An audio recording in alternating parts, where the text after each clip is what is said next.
Chapter 8. The Mermaid's Lagoon. If you shut your eyes and are a lucky one, you may see at times a shapeless pool of lovely pale colours suspended in the darkness. Then, if you squeeze your eyes tighter, the pool begins to take shape and the colours become so vivid that with another squeeze they must go on fire. But just before they go on fire, you see the lagoon. This is the nearest you ever get to it on the mainland. Be too much to hear the mermaids singing. The children often spent long summer days on this lagoon, swimming or floating most of the time, playing the mermaid game and so forth. You must not think from this that the mermaids were on friendly terms with them. On the contrary.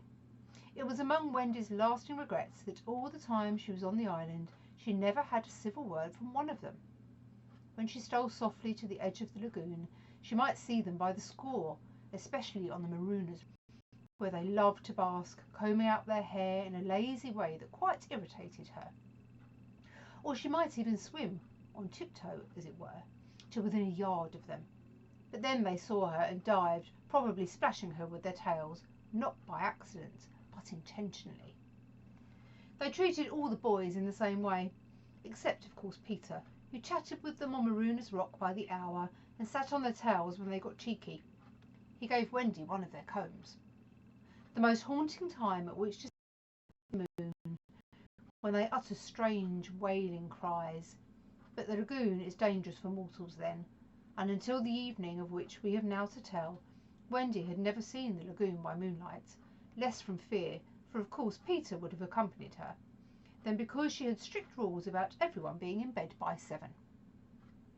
She was often at the lagoon, however, on sunny days after rain, when the mermaids come up in extraordinary numbers to play with their bubbles. The bubbles of many colours made in rainbow water they treat as balls, hitting them gaily from one to another with their tails and trying to keep them in the rainbow till they burst. The goals are at each end of the rainbow, and the keepers only are allowed to use their hands.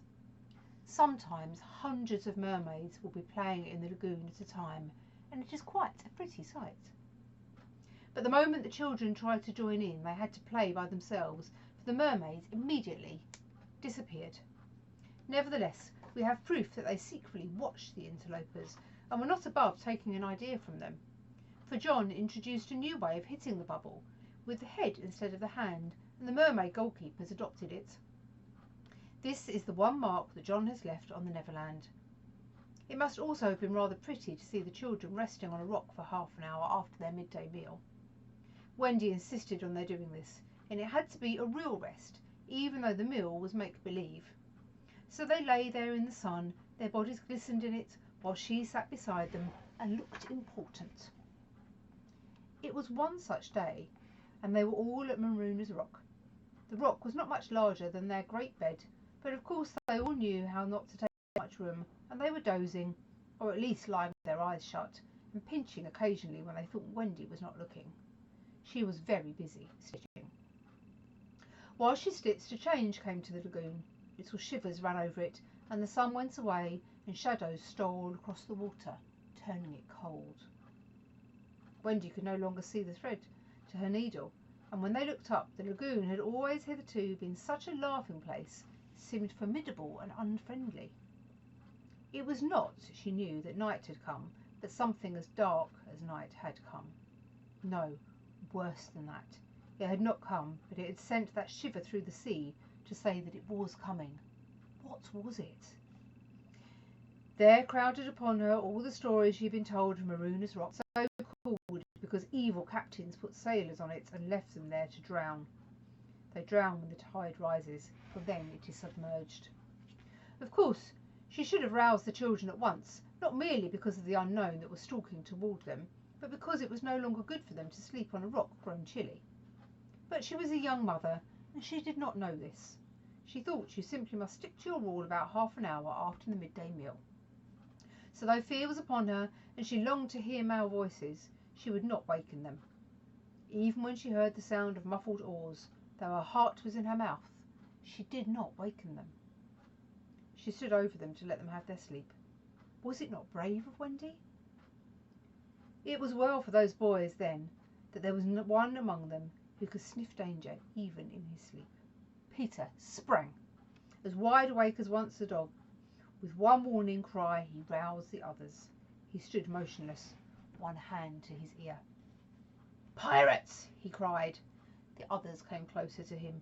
A strange smile was playing about his face, and Wendy saw it and shuddered. While that smile was on his face, no one dared address him. All they could do was to stand ready to obey. The order came sharp and incisive. "Dive!" There was a gleam of legs, and instantly the lagoon seemed deserted. Marooners Rock stood alone in the forbidden waters, as if it was self-marooned. The boat drew nearer.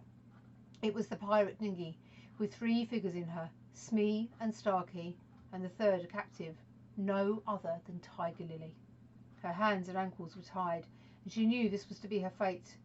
She was to be left on the rock to perish, an end to one of her race more terrible than death by fire or torture, for it is not written in the book of the tribe that there is no path through water to the happy hunting ground. Yet her face was impassive. She was the daughter of a chief. She was a chief's daughter.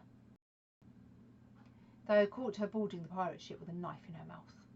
No watch was kept on the ship, it being a Hook's boast that the wind of his name guarded the ship of a mile around. Now her fate would help to guard it also. One more whale would go round in that wind by night. In the gloom that they brought with them, the 2 pirates did not see the rock till they crashed into it. "Luff, you lubber!" cried an Irish voice that was Smee's. "Here's the rock. Now then, what we have to do is hoist the redskin onto it and leave her there to drown." It was the work of a moment to land the beautiful girl on the rock, to offer a vain resistance. Quite near the rock, but out of sight, 2 heads were bobbing up and down, Peter's and Wendy's. Wendy was crying. It was the first tragedy she had seen. Peter had seen many tragedies, but he had forgotten them all. He was less sorry than Wendy for Tiger Lily. It was 2 against 1 that angered him, and he meant to save her. An easy way would have been to wait until the pirates had gone, but he was never one to choose the easy way. There was almost nothing he could not do, and now imitated the voice of Hook. "Ahoy there, you lubbers!" he called. It was a marvellous imitation. "The captain!" the pirates said at each other in surprise. "He must be swimming out to us," Starkey said, when they had looked for him in vain. "We are putting the redskin on the rock," Smee called out. "Set her free," came the astonishing answer. "Free?" "Yes, cut her bonds and let her go." "But, Captain—" "At once, do you hear?" cried Peter, "or I'll plunge my hook in you." "This is queer," Smee gasped. "Better do what the captain orders," said Starkey nervously. "Aye, aye," Smee said, and he cut Tiger Lily's cords. At once, like an eel, she slid between Starkey's legs into the water. Of course, Wendy was very elated over this, but she knew that he would be elated also, and very likely to crow, and thus betray himself. So at once her hand went over to cover his mouth, but it stayed even in the act, for "Boat ahoy!" rang out over the lagoon in Hook's voice, and this time it was not Peter who had spoken. Peter may have been about to crow, but his face puckered in a whistle of surprise instead. "Boat ahoy!" again came. Now Wendy understood. The real Hook was also in the water. He was swimming to the boat, and as his men showed a light to guide him, he soon reached them. In the light of the lantern, Wendy saw his hook grip the boat's side.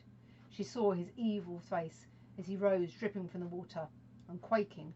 She would have liked to swim away, but Peter would not budge. He was tingling with life, and also top-heavy with conceit. "Am I not a wonder? Oh, I am a wonder," he whispered to her. Though she thought so also, she was already glad, for the sake of his reputation, that no one heard him except herself. He signed to her to listen. The 2 pirates were very curious to know what had brought their captain to them, but he sat with his head on his hook in a position of profound melancholy. "Captain, is all well?" they asked timidly. He answered with a hollow moan. "He sighs," said Smee. "He sighs again," said Starkey. "And yet a 3rd time he sighs," said Smee. "What's up, Captain?" Then at last he spoke. "The game's up," he cried. "Those boys have found a mother." Affrighted though she was, Wendy swelled with pride. "Oh, evil day!" cried Starkey. "What's a mother?" asked the ignorant Smee. Wendy was so shocked that she exclaimed, "He doesn't know!" And always after this she felt that if you could have a pet pirate, Smee would be hers. Peter pulled her beneath the water, for Hook had started up crying. "What was that?" "I heard nothing," said Starkey, raising the lantern over the waters, and as the pirates looked they saw a strange sight. It was the nest I have told you of floating on the lagoon, and the Neverbird was sitting on it. "See," said Hook in answer to Smee's question, "that is a mother. What's a lesson? The nest must have fallen into the water, but would the mother desert her eggs? No." There was a break in his moment. He recalled innocent days when, but he brushed away this weakness with his hook. Smee, much impressed, gazed at the bird as the nest was borne past, but the more suspicious Starkey said, "If she is a mother, perhaps she is hanging about here to help Peter." Hook winced. "Aye," he said, "that is the fear that haunts me." He was roused from his dejection by Smee's eager voice. "Captain," said Smee, "could we not, Captain? Could we not kidnap these boys' mother and help her, make her our mother?" "It is a princely scheme," cried Hook, and at once it took practical shape in his great brain. "We will seize the children and carry them to the boat. The boys will walk the plank, and Wendy shall be our mother." Again Wendy forgot herself. "Never!" she cried, and bobbed. What was that? But they could see nothing. They thought it must have been but a leaf in the wind. "Do you agree, my bullies?" asked Hook. "There is my hand on it," they both said, "and there is my hook. Swear." They all swore, but this time they were on the rock, and suddenly Hook remembered Tiger Lily. "Where is the redskin?" he demanded abruptly. He had a playful humour at moments, and they thought this was one of them. "That's all right, Captain," Smee answered complacently. "We let her go." "Let her go?" cried Hook. "'Twas your own orders," the boatswain faltered. "You called over the water to let her go," said Starkey. "Brimstone and gall!" thundered Hook. "What cousining is here?" His face had gone black with rage, but he saw that they believed their words, and he was startled. "Lads," he said, shaking a little, "I gave no such order." "It is passing queer," Smee said, and they all fidgeted, uncomfortable. Hook raised his voice, but there was a quiver in it. "Spirit that haunts this dark lagoon tonight," he cried, "dost hear me?" Of course Peter should have kept quiet, but of course he did not. He immediately answered in Hook's voice, "Odds bobs, hammer and tongs, I hear you." In that supreme moment Hook did not blanch, even at the gills, but Smee and Starkey clung to each other in terror. "Who are you, stranger? Speak!" Hook demanded. "I am James Hook," replied the voice, "captain of the Jolly Roger." "You are not, you are not!" Hook cried hoarsely. "Brimstone and gall!" the voice retorted. "Say that again and I'll cast anchor in you." Hook tried a more ingratiating manner. "If you are Hook," he said, "come tell me, who am I?" "A codfish," replied the voice. "Only a codfish." "A codfish?" Hook echoed blankly, and it was then, but not till then, that his proud spirit broke. He saw his men draw back from him. "Have we been captained all this time by a codfish?" they muttered. "Is it lowering to our pride?" They were his dogs snapping at him, but tragic figure though he had become, he scarcely heeded them. Against such fearful evidence, it was not their belief in him that he needed, it was his own. He felt his ego slipping from him. "Don't desert me, bully," he whispered hoarsely to it. In his dark nature there was a touch of the feminine, as in all the great pirates, and it sometimes gave him intuitions. Suddenly he tried the guessing game. "Hook," he called, "have you another voice?" Now Peter could never resist a game, and he answered blithely in his own voice, "I have." "And another name?" "Aye, aye." "Vegetable?" asked Hook. "No." "Mineral?" "No." "Animal?" "Yes." "Man?" "No." This answer rang out scornfully. "Boy?" "Yes." "Ordinary boy?" "No." "Wonderful boy?" To Wendy's pain, the answer that rang out this time was yes. "Are you in England?" "No." "Are you here?" "Yes." Hook was completely puzzled. "You ask him some questions," he said to the others, wiping his damp brow. Smee reflected. "I can't think of a thing," he said regretfully. Can't guess, crowed Peter. "Do you give it up?" Of course in his pride he was carrying the game too far, and the miscreants saw their chance. "Yes, yes," they answered eagerly. "Well then," he cried, "I am Peter Pan." Pan. In a moment Hook was himself again, and Smee and Starkey were his faithful henchmen. "Now we have him," Hook shouted. "Into the water, Smee. Starkey, mind the boat. Take him, dead or alive." He leapt as he spoke, and simultaneously came the gay voice of Peter. "Are you ready, boys?" "Aye, aye," from various parts of the lagoon. "Then lam into the pirates." The fight was short and sharp. First to draw blood was John, who gallantly climbed into the boat and held Starkey. There was a fierce struggle, in which the cutlass was torn from the pirate's grasp. He wriggled overboard, and John leapt after him. The dinghy drifted away. Here and there a head bobbed up in the water, and there was a flash of steel, followed by a cry or a whoop. In the confusion some struck at their own side. The corkscrew of Smee got Tootles in the fourth rib, but he was himself pinked in turn by Curly. Further from the rock slightly, and the twins hard. Where all this time was Peter? He was seeking bigger game. The others were all brave boys, and they must not be blamed for backing from their pirate captain. His iron claw made a circle of dead water around him, from which they fled like frightened fish. But there was one who did not fear him. There was one prepared to enter that circle. Strangely, it was not in the water they met. Hook rose to the rock to breathe, and at the same time Peter scoured it on the opposite side. The rock was slippery as a ball, and they had to crawl rather than climb. Neither knew that the other was coming. Each, feeling for a grip, met the other's arms. In surprise they raised their heads, and their faces were almost touching. So they met. Some of the greatest heroes have confessed that just before they fell to, they had a sinking. Had it been so with Peter at that moment, I would admit it. After all, this was the only man that the secret could feared. But Peter had no sinking. He had only one feeling, gladness, and he gnashed his pretty teeth with joy. Quickly as thoughts he snatched a knife from Hook's belt and was about to drive it home, when he saw that he was higher up on the rock than his foe. It would not have been fighting fair. He gave the pirate a hand to help him up. It was then that Hook bit him. Not the pain of this, but its unfairness was what dazed Peter. It made him quite helpless. He could only stare, horrified. Every child is affected thus the first time he is treated unfairly. All he thinks he has the right to when he comes to you to be yours is fairness. After you have been unfair to him, he will love you again, but he will never afterwards be quite the same boy. No one ever gets over the first unfairness. No one except Peter. He often met it, but he always forgot it. I suppose that was the room and all the rest. So when he met it now, it was like the first time, and he could just stare helpless. Twice the iron hand. A few minutes afterwards, the other boys saw Hook in the water, striking wildly for the ship. No elation in his face now, only white fear, for the crocodile was in dog pursuit of him. On ordinary occasions, the boys would have swum alongside cheering, but they were uneasy, for they had lost both Peter and Wendy, and were scouring the lagoon for them, calling by name. They found the dinghy and went home in it, shouting, "Peter! Wendy!" as they went, but no answer came save mocking laughter from the mermaids. They must be swimming back or flying, the boys concluded. They were not very anxious. They had such faith in Peter.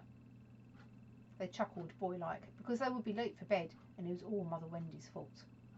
When their voices died away, there came cold silence over the lagoon, and then a feeble cry. "Help! Help!" Two small figures were beating against the rock. The girl had fainted and lay on the boy's arms. With a last effort, Peter pulled her up the rock, and they lay down beside her. Even as he also fainted, he saw the water was rising. He knew that they would be drowned, but he could do no more. As they lay side by side, a mermaid caught Wendy by the feet and began pulling her softly into the water. Peter, feeling her slip from him, woke with a start, and was just in time to draw her back, but he had to tell her the truth. "We are on the rock, Wendy," he said, "but it is growing smaller. Soon the water will be all over it." She did not understand even now. "We must go," she said, almost brightly. "Yes," he answered faintly. "Shall we swim or fly, Peter?" He had to tell her. "Do you think you could swim or fly as far as the island, Wendy, without my help?" She had to admit that she was too tired. He moaned. "What is it?" she asked, anxious about him at once. "I can't help you, Wendy. Hook wounded me. I can neither fly nor swim." "Do you mean we shall both be drowned?" Look how the water is rising." They put their hands over their eyes to shut out the sight. They thought they would be no more. As they sat thus, something brushed against Peter as light as a kiss and stayed there, as if saying timidly, "Can I be of use?" It was the tail of a kite, which Michael had made some days before. It had torn itself out of his hand and floated away. "Michael's kite?" Peter said without interest. But next moment he seized the tail and was pulling the kite towards him. "It lifted Michael off the ground," he cried. "Why should it not carry you?" "Both of us." "It can't lift two." Michael and Curly tried. "Look," Wendy said. "Lady, never." Already he had tied the tail around her. She clung to him. She refused to go without him, but with a "Goodbye, Wendy," he pushed her from the rock, and in a few minutes she was borne out of his sight. Peter was alone on the lagoon. The rock was very small now. Soon it would be submerged. Pale rays of light tiptoed across the waters, and by there was to be heard a sound at once the most musical and the most melancholy in the world: the mermaids calling to the moon. Peter was not quite like other boys, but he was afraid at last.